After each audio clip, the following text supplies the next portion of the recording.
क्या दोस्तों Australian immigration आपके बैंक अकाउंट या आपके बैंक बैलेंस के बारे में वेरिफिकेशन कर सकती है? और क्या जब आपकी फाइल सबमिट हो जाती है आप उस बैंक बैलेंस को निकाल सकते हैं? अगर आपके भी यही क्वेश्चन है तो ये वीडियो आपके लिए है। आप इस वीडियो को लास्ट तक जरूर देखना। इस वीडियो में हम इसके बेसिक टॉपिक के बारे में बात करेंगे कि हमें बैंक स्टेटमेंट क्यों चाहिए होती है, वीज़ा ऑफिसर हमारी बैंक स्टेटमेंट में कौन कौन सी डिटेल चेक करता है, हमें किस तरह की बैंक स्टेटमेंट बनानी चाहिए और क्या हमें पैसा निकलवा लेना चाहिए, और इन केस कुछ केसेस में जो वेरिफिकेशन होती है तो वहाँ का जो सिनेरियो होता है वो कौन सा होता है। मैं हूं धर्मवीर सिंह देओल और आप सबका इस YouTube चैनल पे बहुत बहुत स्वागत करता हूं। अगर आप मेरे चैनल पे नए आए हैं, पहली बार आए हैं, तो प्लीज़ मेरे चैनल को सब्सक्राइब करें और इस वीडियो को लाइक कर दें। तो चलिए दोस्तों वीडियो की शुरुआत करते हैं। सबसे पहले हम बात करते हैं कि हमें बैंक बैलेंस या बैंक स्टेटमेंट की रिक्वायरमेंट क्यों होती है। आप दोस्तों चाहे किसी भी कंट्री के लिए वीज़ा अप्लाई करते हैं, चाहे ऑस्ट्रेलिया, न्यूजीलैंड या किसी भी कंट्री के लिए वीज़ा अप्लाई करते हैं, आपको प्रूफ ऑफ फंड दिखाने होते हैं। क्योंकि कोई भी गवर्नमेंट ये नहीं चाहेगी कि आप उसके ऊपर एक लाइबिलिटी बन के जाएं, एक बोझ बन के जाएं। प्रूफ ऑफ फंड डॉक्यूमेंट से हम वीज़ा ऑफिसर को सेटिस्फाई करते हैं कि हमारे पास एक प्रॉपर फंड मौजूद है जो हम आपकी कंट्री में जाके अपने ऊपर खर्च कर सकते हैं।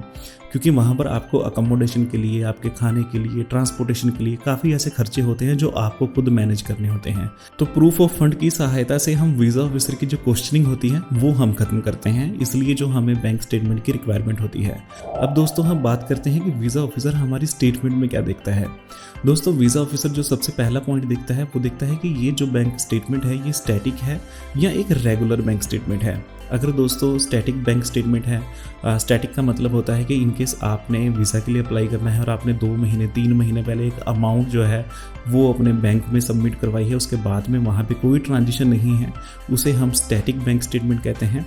हम कभी रिकमेंड नहीं करते कि आप स्टैटिक बैंक स्टेटमेंट पे अपना वीज़ा लगवाएं, क्योंकि वहाँ पर रिफ्यूज़ल के बहुत ज़्यादा चांसेस होते हैं। आप इसे रेगुलर बनाएं, एक वर्किंग जो स्टेटमेंट है उसे बनाएं। आप रेगुलर इंटरवल पे अपने बैंक अकाउंट में जो अमाउंट है उसे क्रेडिट भी करवाएं और डेबिट भी करवाएं, क्योंकि वीज़ा ऑफिसर को लगे कि ये एक स्टेटमेंट है और यहाँ पे ये पैसा खर्चते भी हैं और वापस इसी अमाउंट में जो बैंक अकाउंट में जो पैसा है वो वापस भी आ जाता है। तो दोस्तों हम यहाँ पे बात करते हैं कि वीज़ा ऑफिसर हमारे मिनिमम बैंक बैलेंस को किस नज़रिए से देखता है। काफ़ी ऐसे फाइल्स होती हैं जहाँ पर ये सुना गया है कि उस बंदे के अकाउंट में करोड़ों रुपये थे, तब भी जो वीज़ा ऑफिसर ने उनकी फ़ाइल को रिफ्यूज़ किया है। इसका मतलब है कि यहाँ पर ज़्यादा अमाउंट जो है वो मायने नहीं रखती। आपको बस मिनिमम जो अकाउंट है, मिनिमम जो बैलेंस है वो आपको मेंटेन करना होता है। इसमें भी 2 तरह के होते हैं कि आप वहाँ पे ऑस्ट्रेलिया एज ए विजिटर जाते हैं, आपके पास स्पॉन्सरशिप लेटर है, तब आप तकरीबन 250 से लेके 300 जो ऑस्ट्रेलियन डॉलर है वो मेंटेन करके रखें। और इन केस आप वहाँ पे टूरिस्ट जाते हैं तब आपको तकरीबन 500 से 550 जो ऑस्ट्रेलियन डॉलर हैं वो आपको मेंटेन करनी चाहिए। कई बार जो ये अमाउंट होती है ये लोकेशन के हिसाब से ऊपर या नीचे होती है। जस्ट आपने मल्टीप्लिकेशन करनी है कि आपका कितने दिनों का ऑस्ट्रेलिया में प्रोग्राम है, आप कितने दिनों के लिए वहाँ पे जाना चाहते हैं, कौन सी एक्टिविटी करना चाहते हैं, और उस हिसाब से क्या आपके पास बैलेंस जो है वो मौजूद है कि नहीं। वीज़ा ऑफिसर इन डिटेल के बारे में काफ़ी डीपली चेक करता है। उसके बाद दोस्तों वीज़ा ऑफिसर ये भी देखता है कि क्या जो आपके फ़ंड पड़े हैं और आपने क्या दिखाया है कि वो फ़ंड आपके पास कहाँ से आए हैं। कई बार क्या होता है कि हमारे बैंक स्टेटमेंट में हमारी इनकम से ज़्यादा जो अमाउंट पड़ी होती है, तो वहाँ पे हमें प्रूफ देना होता है कि ये हमारी जो मनी है ये हमें कहाँ से आई है। यहाँ पे आप ITR दे सकते हैं। ITR आपकी वेरीफाइड होनी चाहिए। आप यहाँ एक्नॉलेजमेंट जो नंबर होता है उसके साथ अपनी ITR अपलोड करें। वीज़ा ऑफिसर दोनों को मैच करके देखता है कि ITR कितने की है और आपके जो बैंक में बैलेंस है वो कितना है।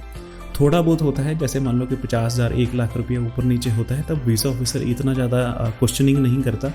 इनकेस काफ़ी ज़्यादा डिफरेंस होगा तो वो आपकी जो फाइल है उसे रिफ्यूज़ कर सकता है। आपको स्टेटमेंट भी देनी है और साथ में पैसा कहाँ से आया है वो प्रूफ भी यहाँ पे आपको देना है। उसके बाद दोस्तों हम बात करते हैं कि क्या वीज़ा ऑफिसर आपके अकाउंट के बारे में या आपके बैलेंस के बारे में बैंक मैनेजर से वेरिफिकेशन कर सकता है। तकरीबन 90% केस में आपकी जो अकाउंट वेरिफिकेशन नहीं होती, कोई आपको बैंक मैनेजर को फ़ोन नहीं करके पूछता कि इस बंदे के अकाउंट में कितना बैलेंस मौजूद है। 10% केस होते हैं, बट यहाँ पर भी डिपेंड करता है कि आपने कौन से वीज़ा के लिए अप्लाई किया है और उस वीज़ा की बेसिक रिक्वायरमेंट क्या है। ये भी डिपेंड करता है कि कहीं आपके ऊपर कोई क्रिमिनल रिकॉर्ड तो नहीं है, वहाँ पर भी जो बैंक की वेरिफिकेशन है वो हो सकती है। अब दोस्तों हम बात करते हैं कि वीज़ा ऑफिसर को किन पॉइंट से लग सकता है कि आपकी जो बैंक स्टेटमेंट है वो गलत है।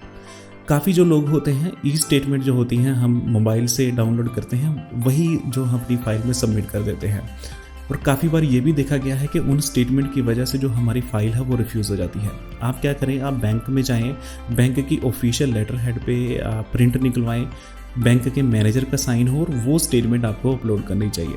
दोस्तों कुछ कंट्रीज़ ऐसी होती हैं जैसे शेंगन कंट्रीज़ हैं, वहाँ पर आप ई स्टेटमेंट का यूज़ कर सकते हैं, बट आप ऑस्ट्रेलिया, न्यूजीलैंड या कनाडा में आपको जो ऑफिशियल स्टेटमेंट है वही शो करनी होती है। तो दोस्तों अब हम बात करते हैं कि जब हम अपनी फाइल को सबमिट कर देते हैं, क्या हमें जो हमारा बैंक बैलेंस होता है उसे निकलवा लेना चाहिए। तो मेरी सलाह यही है कि आप कुछ दिनों के लिए बैंक में बैलेंस रहने दें, जब आपको कोई कम्युनिकेशन आएगा उसके बाद में आप अपना पैसा निकलवा सकते हैं। आई होप ये वीडियो आपको अच्छी लगी होगी, इन्फॉर्मेटिव लगी होगी। आपके जितने डाउट्स थे बैंक स्टेटमेंट को लेके, हमने पैसा कब निकलवाना है या हमारी वेरिफिकेशन हो सकती है, इस वीडियो ने कवर किए होंगे। इन केस मुझसे कोई ऐसा टॉपिक इस वीडियो में छूट गया हो या आपका कोई क्वेश्चन हो तो आप उसे कमेंट बॉक्स में टाइप कर सकते हैं। मैं कोशिश करूँगा कि आपको आपका आंसर वहाँ पर मिल सके। चलिए दोस्तों, आज की वीडियो में इतना ही, मिलते हैं अगली वीडियो में।